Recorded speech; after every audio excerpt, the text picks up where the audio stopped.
Hello and thanks for joining us for the Midday News. I'm Maricela Kelleton.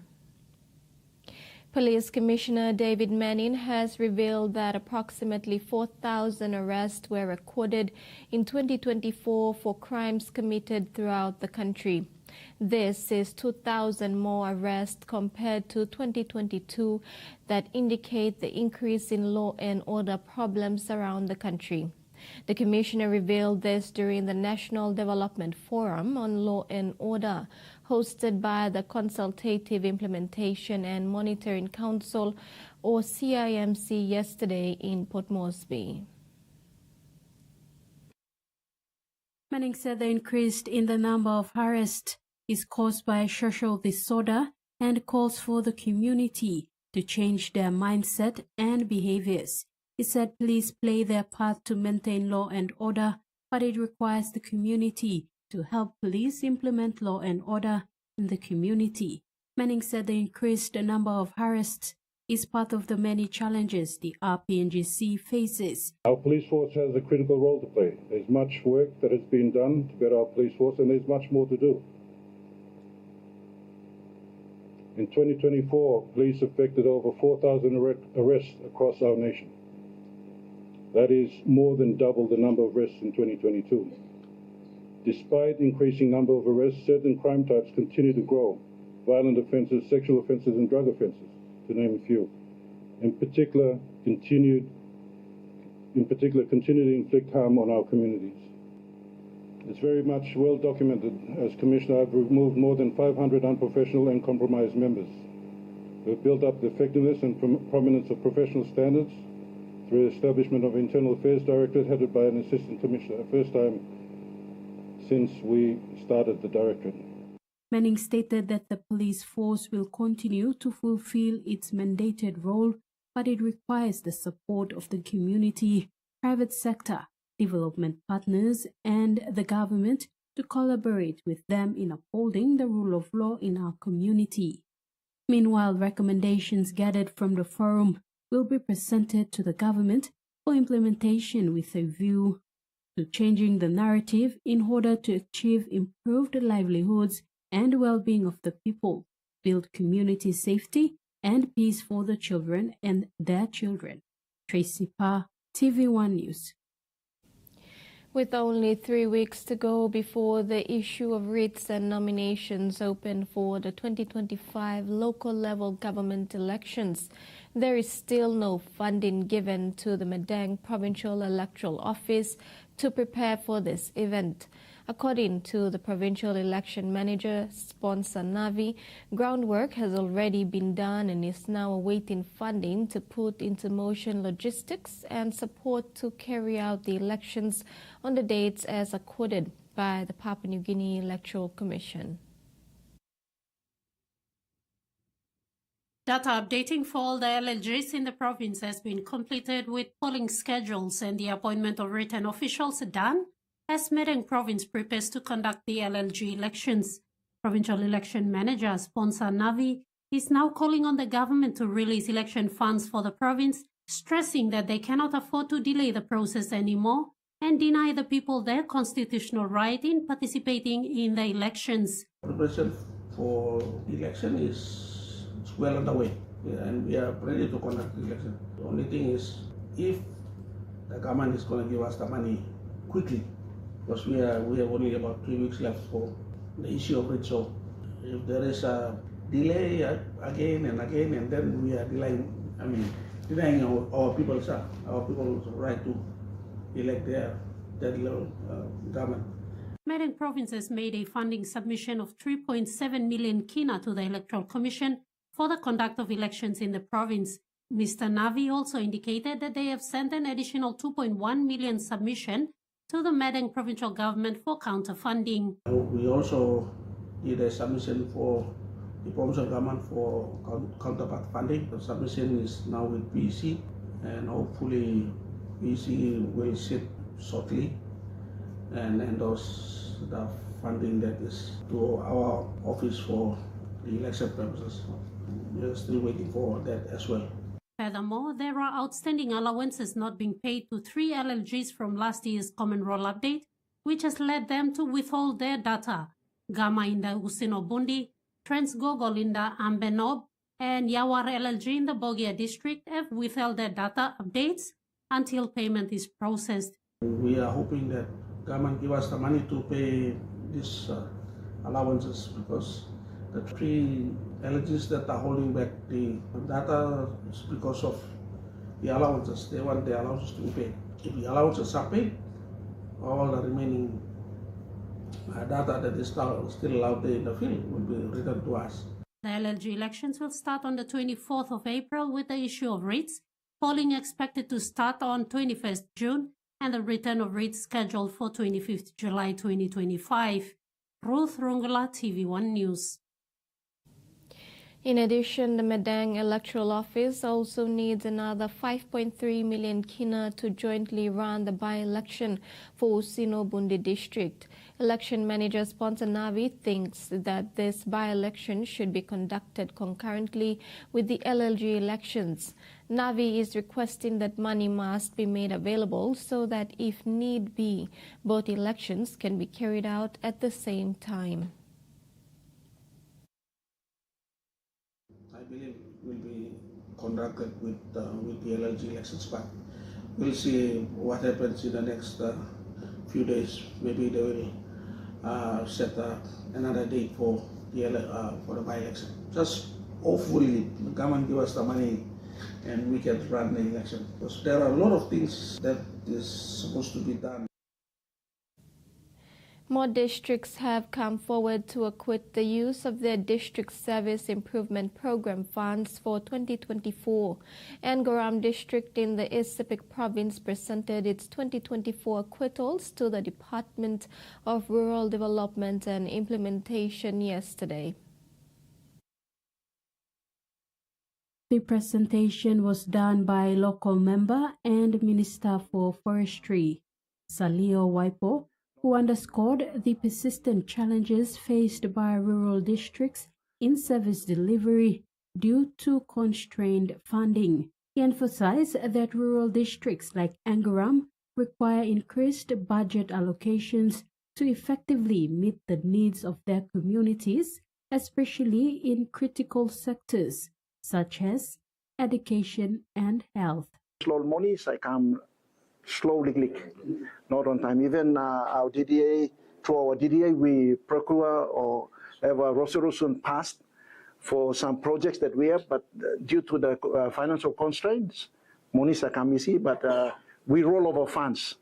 The IRD Secretary, I.E. Vaki, acknowledged the concerns raised by Minister Waipo and committed to discussing this concern with the appropriate ministers and highlighted the pressing need for increased financial support for rural districts. Secretary Vaki also encouraged Angoram to prioritize service delivery within the constraints of its current budget to serve its constituent effectively. We understand the government release money in, for little crops, it's 1 million this time. Next time around, it's going to be 2 million, 3 million. You don't get full 10 million. So it's difficult to budget, implement straight away so we can see impact projects. In response to Secretary Vaki's encouragement, Minister Waipo extended an invitation for DIRD staff to visit Angoram district to observe firsthand the progress made in service delivery initiatives. This collaborative approach aims to foster a better understanding of the district's unique challenges and successes. Tracy Pa, Tvwan News. In news overseas, when this summer's bushfires burned through more than 200,000 hectares of national park in western Victoria, hundreds of firefighters were deployed to tackle the blazes. And for the first time, a small specialist Indigenous team was closely involved in the firefighting strategy. The results have been encouraging, and authorities hope it will become the norm in the fire services around Australia.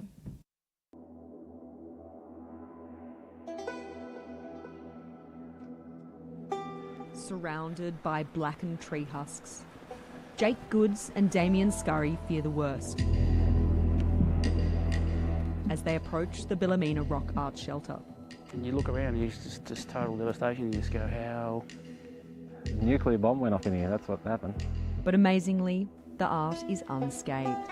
Wow, how does that not have a scurry on it, like a mark, nothing? It's an encouraging start to the cultural surveys the two men are carrying out after bushfires that decimated more than 80% of the Grampians Garryword National Park, where for the first time, on-country experts were officially included in the firefighting effort.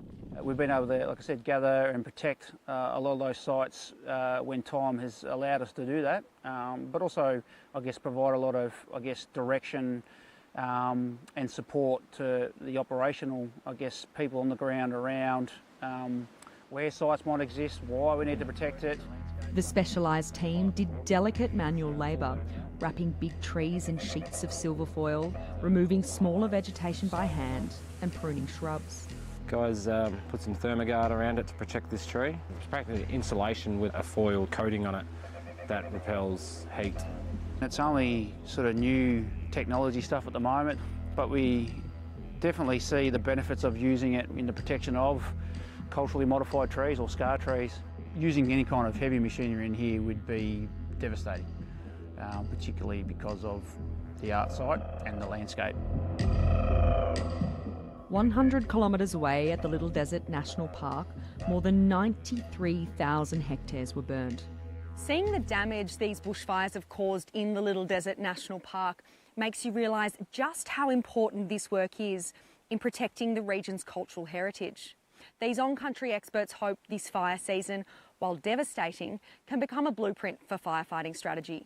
The first time in 20 years working for, not just Parks Victoria, but Fire Forest Management Victoria, that I've got to do this in such a big way with a big team. I'm going to go along this escarpment here.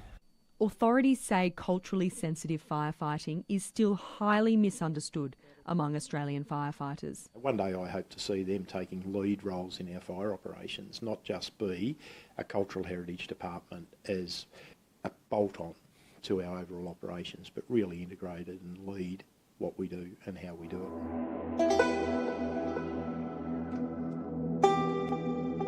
It's hard to watch the landscape burn, but to be out there, to be the first responders, it feels, I guess, sort of empowering. The future of firefighting, using lessons from the past. Losing an eye is a traumatic experience, and for many, the process of being fitted with an artificial eye is an important part of the healing process. But the ABC has spoken to a number of people who've had a disappointing experience with one operator who makes prosthetic eyes, Jack McDonald. It's led to questions over whether there needs to be better regulation of the industry. Jenny Miller needed to have one of her eyes removed to stop cancer on her retina spreading to the rest of her body. Can I tell you how awful it was? It was terrible. Jenny was hopeful having an artificial eye made would be the start of her recovery.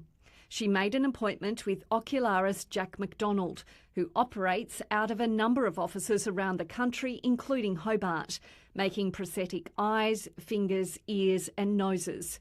She paid $2,800 up front for her eye.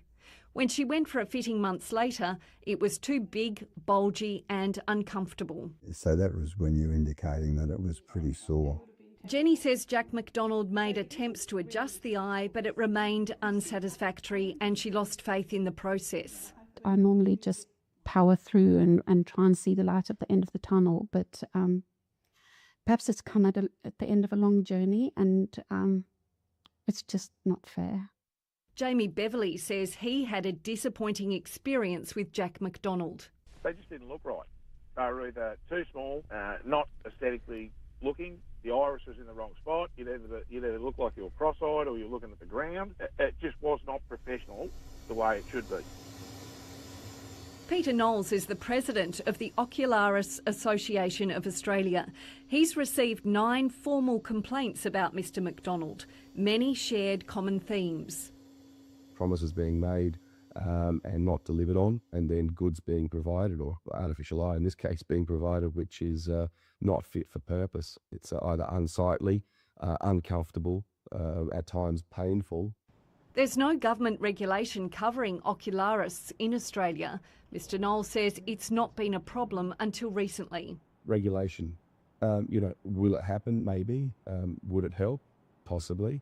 But our association does, without obviously being a regulatory body, we do provide a service of to each other of both education, support, and review.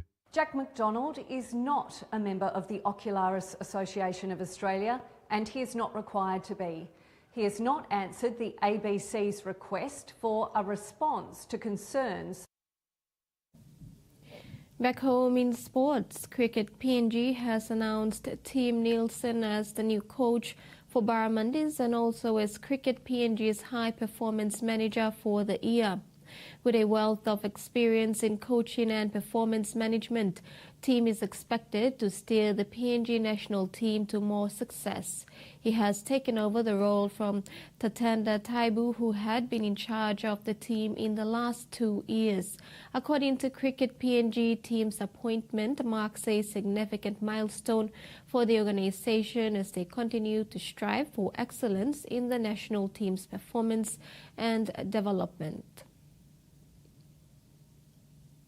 And that ends the midday news. Do join us at 6 tonight for the main bulletin. Bye for now.